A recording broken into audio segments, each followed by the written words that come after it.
अहिड़ो मुआशरो असांखे काइम थिए असांजे अंदर, उन जे लाइ सही में सही रस्तो इहो निकाह आहे।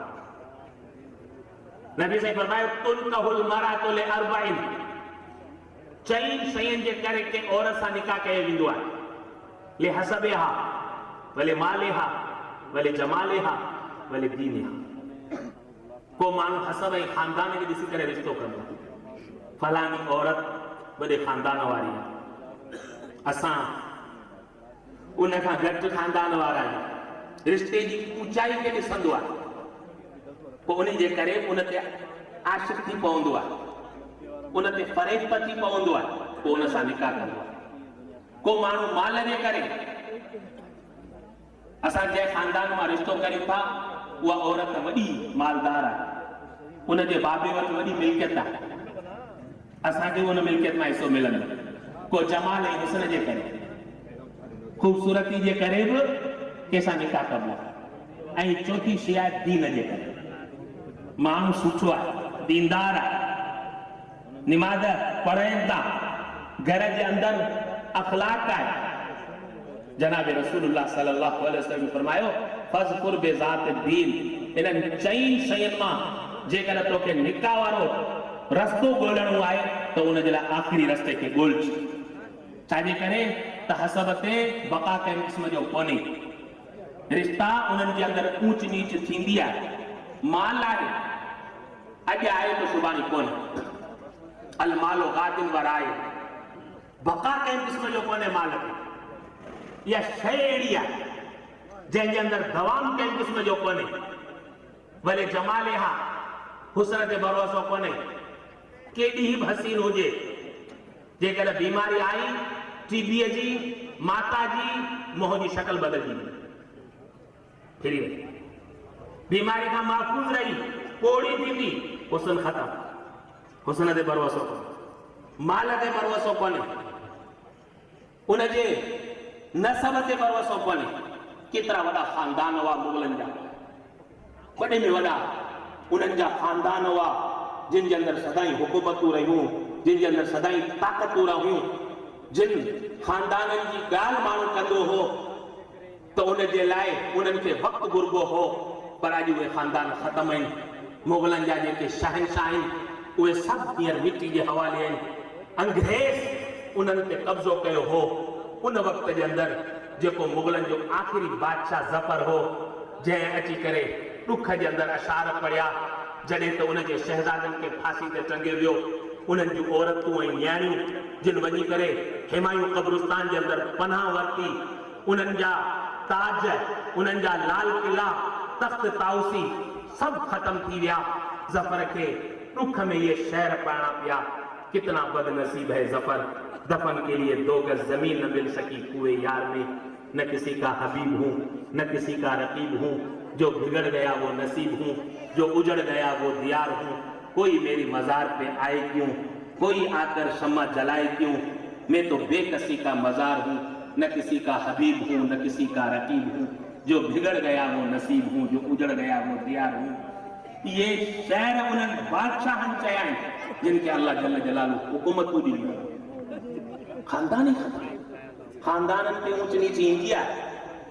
के जेकर को ग़रीब औरत आहे, यतीम आहे वीचारी, असांखे उनजे मथे ते बि हथु रखणो आहे।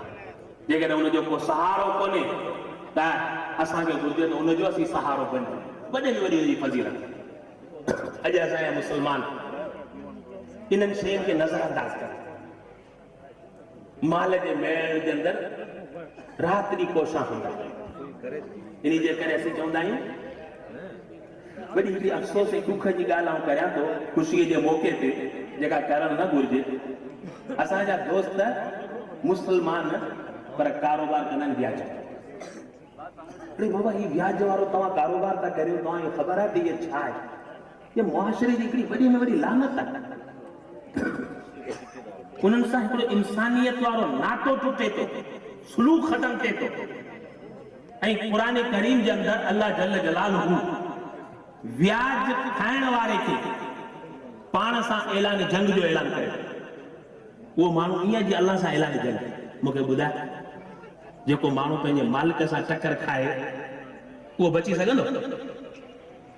ऐं नबी पाक सल्लल्लाहु अलैहि वसल्लम ने फरमायो अर्रिबा सबून दरजतन अदनाहा अन तनकिह रजुल उम्महु। ब्याज खोर के क़यामत के ॾींहुं 70 सज़ाऊं मिलंदियूं, उन मां घटि में घटि सज़ा इहा हूंदी त मर्द पंहिंजी मां सां ज़िना करे। मुंहिंजा दोस्तो, इहो छा आहे? असां जेकॾहिं इन्हनि बुरनि कमनि में पऊं था, ज़ाहिरी तौर ते असांखे सुठो ॾिसण में पियो अचे, असांखे माल मिले, ब्याज वारो माल ईअं आहे जी बदन जे अंदरि सोज हुजे, मची वे थुल्हो थी वे, पर रुगो गंद मां भरियो। हक़ हलाल जो तूं कमाए, तूं पंहिंजो दुकान खोल, बसर बटाटा तूं विकिणी करे 500 वारे में तुंहिंजा 600 थी विया, इहा ई तुंहिंजे लाइ बरकत वारी शइ आहे। अल्लाह जल जलालहू हलाल में जेको बरकत ऐं रोज़ी रखी आहे, जेका कुशादगी रखी आहे, उहा हराम तव्हां केतिरो गॾु कंदा उन में कॾहिं बरकत कोन्हे। कहिड़ी ख़बर असांखे अल्लाह साईं एतिरो माल त ॾिनो जेको असां ग़लति तरीक़े सां हासिल कयो, पर अल्लाह से बीमारी ॾेई छॾे। जेकर रिश्वत वठूं था, करप्शन करियूं था, चोरी करियूं था, फुरू करियूं था, जेकर असां ब्याज करे माल कमायूं था, त मालिक वटि त सभु शइ महफ़ूज़ आहे। अल्लाह जल जलालहू अव्हांखे ॾिसे पियो, इन्नहू अलीमुन बिज़ाति सुदूर। जेका शइ तव्हांजी दिलि जे अंदरि आहे, उनखे बि अल्लाह से ॼाणंदड़ आहे। इन जे करे असांखे घुर्जे त इन्हनि हराम कमनि खां पासो कयो, हलाल वारी जेका रोज़ी आहे उनखे अपनाए। आख़िर जे अंदरि ऐं हिन मौक़े ते असांजे बिरादर शेख अब्दुल्ला कोहिस्तानी, उनजो वॾो थोराइतो आहियां, जो असांखे हिन मजलिस जे अंदरि अचण जी दावत ॾिनी। ऐं हिननि असांजे जेके घोट हज़रात आहिनि उन्हनि जे लाइ दुआगो आहियां त अल्लाह जल जलालहू हिननि जी ज़िंदगी में बरकत विझे, अल्लाह जल जलालहू हिन जोड़े जे अंदरि बरकत विझे, अल्लाह जल जलालहू इन्हनि खे हक़ हलाल जी रोज़ी नसीब फरमाए, अल्लाह जल जलालहू उन्हनि खे नेक ऐं साले औलाद नसीब फरमाए, अल्लाह जल जलालहू मां ऐं पीउ जी ताबेदारी ऐं ख़िदमत नसीब फरमाए, जनाब रसूलुल्लाह सल्लल्लाहु अलैहि वसल्लम जी सुन्नत जे मथां अमल करण जी तौफ़ीक़ अता फरमाए। इंशाअल्लाह ज़िंदगी रही त मुलाक़ात बाक़ी, वमा अलैना इल्लल बलाग। ही हुया साईं मोहम्मद इस्माइल मेमन साहब। कतण जी कान कई सुते सहाई हद, सुभाई ईंदई योचतो ईद उघाड़न गद, जिते सरकियूं कंदई सॾ उते सिकंदी सिंगार खे। ऐं हाणे हिन मौक़े ते हमद या नात मां कुझु असां इक़्तिबास ॿुधण जी सादत हासिल कंदासीं। ऐं मुल्तमिज़ आहियां साईं शेख अब्दुल्ला जे फर्ज़ंद असांजे नंढे भाउ आदिल शेख ॾांहुं त उहे अचनि ऐं अव्हांखे हमदो नात मां कुझु ॿुधाइनि। आदिल शेख।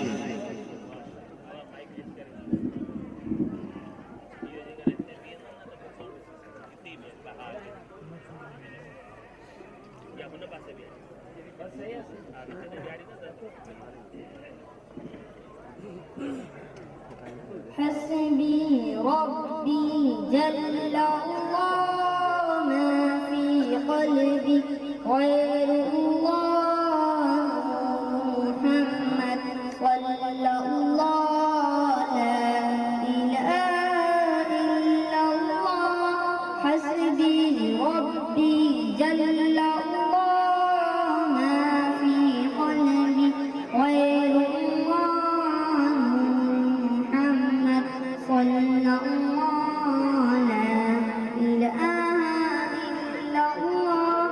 तेरे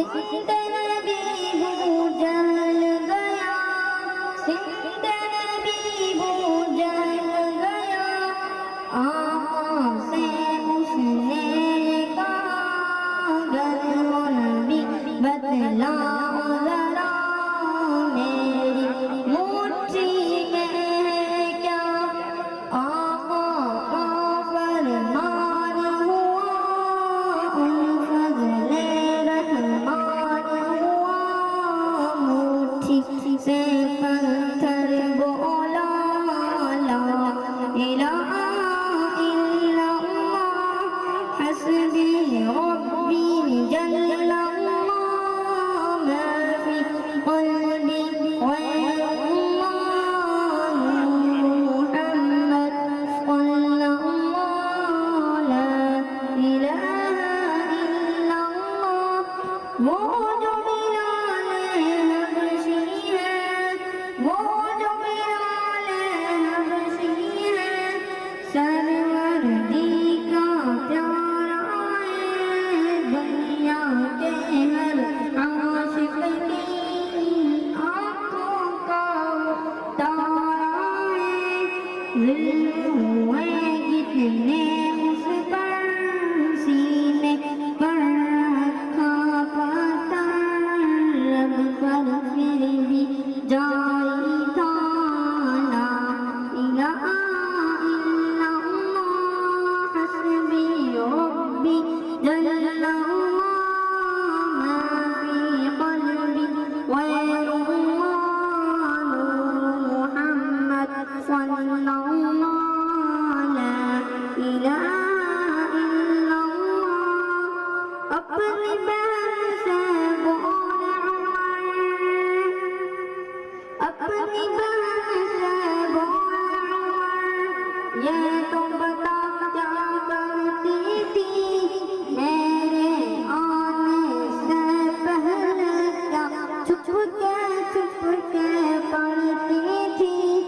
बहन ने जब कुरान पढ़ा सुन के कलाम पाक खुदा, दिल उमर का बोल उठा ला इलाहा इल्लल्लाह हस्बी रब्बी जल्लल्लाह मा फी क़ल्बी गैरुल्लाह मुहम्मद सल्लल्लाहु ला इलाहा इल्लल्लाह।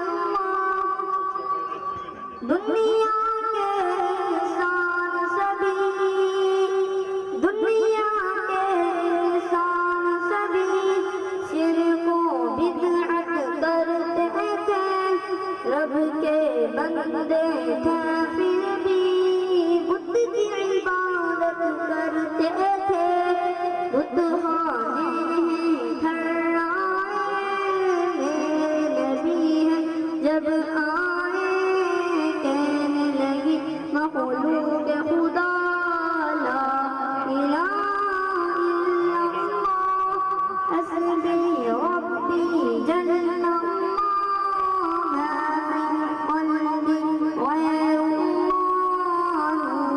मुहम्मद सल्लल्लाहु ला इलाहा इल्लल्लाह हस्बी रब्बी जल्लल्लाह मा फी क़ल्बी गैरुल्लाह मुहम्मद सल्लल्लाहु ला इलाहा इल्लल्लाह।